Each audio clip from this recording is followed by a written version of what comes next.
Ngaphambi kokuba sibheke umzukulu noKashamba lapha online ukuthi benza kanjani iy'namba zabo, bengifisa sibheke naye i-post enqolekazi laphana. uZanele bakaMhlongo uthi kumaskandi news, uthi khohlwa luSivu bese yasho ukuthi uMthandeni uyinkunzi kunawe nangogazi olungaphoqwa ukuhlula ukuya nokubuya. Wase wafaka amaphosti laphana ayi-2 ekaMthandeni nekaKhuzani. EkaMthandeni-ke i-post bisina 2 days khathe i-screenshot la ikhomba ukuthi yena bisinama more than 79,000 wama likes, ina more than 10,000 wama comments. Wasefaka nekaKhuzani ebina 59,000 wama likes, 9,000 wama comment. So abantu abambalwa abakhomentile lapha abanjengoNgcane Msimele wathi 2 days versus 13 hours ungafundi lokhu yanilimaza. UMduduzi laphana khethanga ngobani uthi ubulima bakho buyakufukuzisa uqhathanisa 2 days no 13 days. Bakhuluma nabanye abayikhulumelayo, kodwa abantu kumele bekwazi lama competition lawa lokusiqhathanisana wona mahle wona, anesikhathi futhi lapho kumele aqhathaniswe khona, kodwa kumele kubukakala ukuthi abantu bawulindele kangakanani imisebenzi yalamadoda oyi-2 yalezi insizwa ungumthandeni. Njengoba namanje i-post kaMthandeni isahleli ku-79,000 laphayana wama-likes nama-reaction, abantu bayibhekile kakhulu. NaKhuzani 61,000 reaction nama-likes, yonke leyo nto leyo abantu bayibheke kakhulu. Yilokho abantu kumele bekubone ukuthi okay, lezi nsizwa zisemgangathweni kakhulu, abantu bawubhekile umsebenzi wabo. Right, sidluleke lapho-ke indaba zey'nqole ney'nqolekazi, ubhokane size la.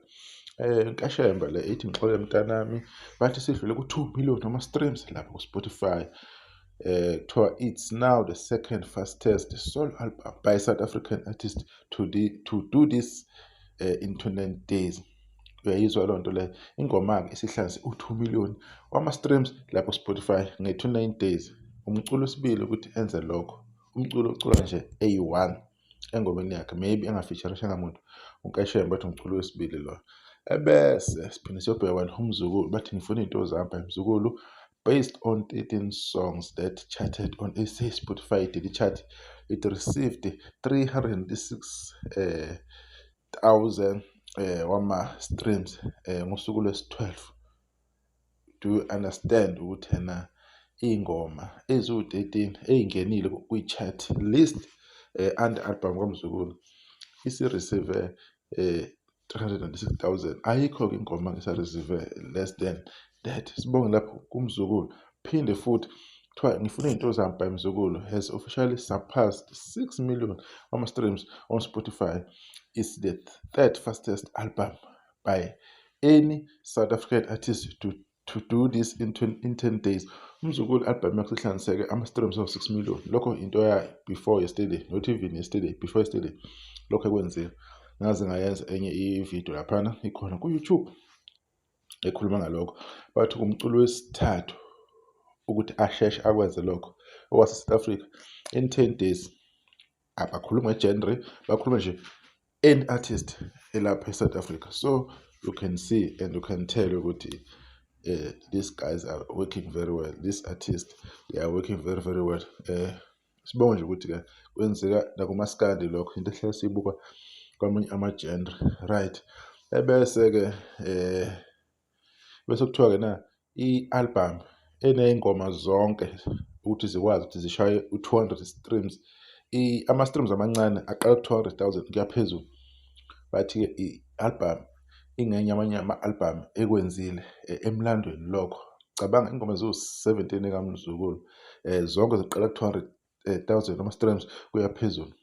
After 10 days, kusabela 10 days la akubala 11 no 12 or 13, kusabela nje leyo first 10 days. So abanye abantu laba akwi-list nabo akwenzile nakho lokho uMzukulu.